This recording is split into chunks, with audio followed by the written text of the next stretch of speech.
It's Morbin time. You're about to get morbed.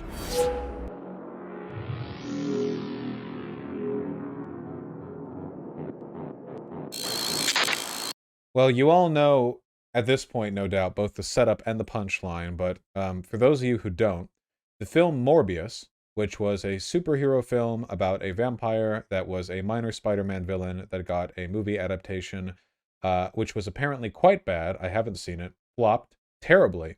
It flopped so badly that its poor performance became a joke, and people started pretending that it was actually really good. The make-believe that the movie was actually really good and also had catchphrases that didn't happen in the movie, like "It's Morbin time" or "You're about to get morbed," became so ubiquitous that you could not browse any social space online without seeing people hilariously repeat the same 3 or 4 phrases. And, you know, I thought this meme got old really quickly, but as it so happens, the meme actually did have a punchline that ended up being funnier than every other part of the joke. So, in response to the meme culture online, Morbius, it's Morbin time, blah de blah, they actually primed the movie for a re-release. After it bombed the first time, they were like, oh, now people online are talking about it.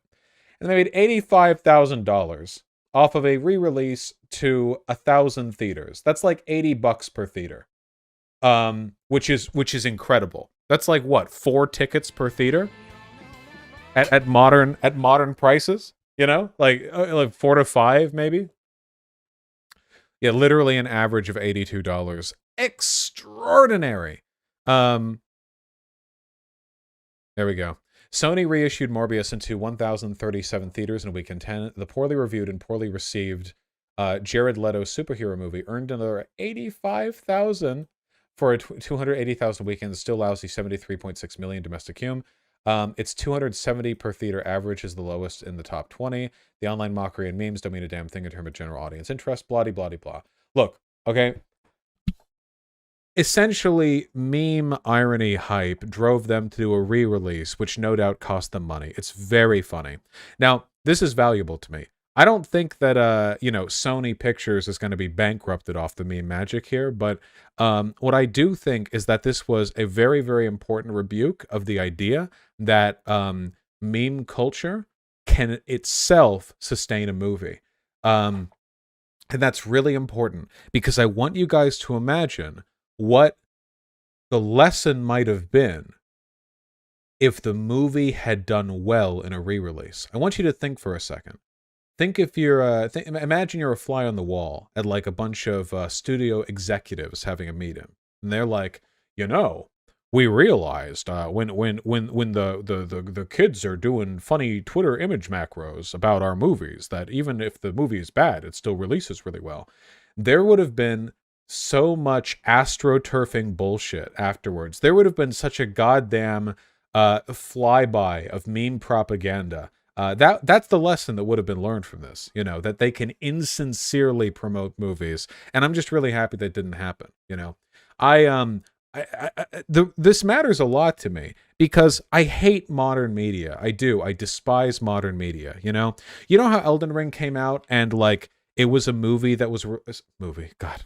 It was a video game that was released in a finished state and didn't have any like season pass or any like pay to win or in fact any like microtransaction content at all.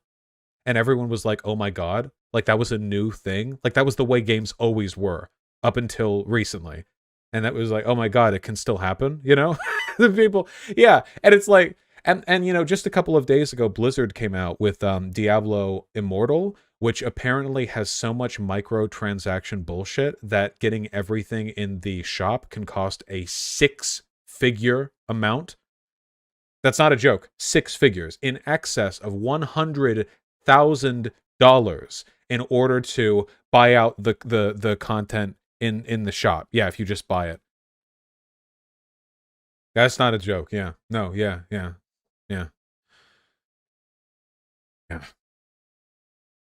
Could you get it then? Even I would struggle to justify that hobby. They have to pay their legal funds somehow. Yeah. That's actually a pretty low spending cap for a mobile game. It's a Blizzard game. Blizzard, you guys don't know what it used to be like. Back before Activision bought Blizzard, they used to be a gold standard of gaming ethics in terms of the quality, presentation, what they have, you know. But everything changes. Anyway, I think it's a good thing that what might have otherwise been a devastatingly bad lesson for studio execs to learn didn't end up being the case. Blizzard was rotting without Activision, then they should have rotted. They were better. They were better back before then. They should have died gracefully. I remember when they added the Celestial Steed to WoW as the first paid mount, all I saw was people writing $20 bills. The problem is, like, these days, I don't think this is a problem with creatives, by the way. People who like making games, like making movies, I think they just want to make a good product and put it out there. But executives are always trying to find a way to cheat the system, you know. The risk of just making a game and releasing it it's too much of a risk for them. You know, people say that capitalism incentivizes innovation. Holy shit, delusional. These people have never, ever, ever heard how things go down in, like, large production studios for any type of media. No, it does not. The possibility of tremendous financial risk discourages any form of innovation at any higher level. It is incredibly destructive to creativity. And so, but it's not just destructive to creativity. Now it's not enough, you know, to just make a product that's, if not good, at least reliable, and put it out there. Now they're always trying to find a way to cheat the system to make sure they always get their return back no matter what they do. So one way that studios will do this is by marketing their films to other demographics. The China market. China, you might, if you recall, a lot of people live in China. China. A lot of people live over there. Trillions of people in China. And, you know, if Disney ever wants, you know, a movie to do well, they can rely on, there's a kind of, so at least from what I've read, I'm not Chinese, but from what I've read, you know, movies that are made to appeal to the Chinese audience, made from Hollywood, tend to be kind of a novelty in their culture, which totally makes sense, right? Hollywood is like one of the big, like, global cultural production, you know, factories. And the idea of, like, it's 1.4 billion people, and they get a movie that was made from the West for them. And that's interesting, right? It's also a good way of shoring up your likelihood of making a decent return.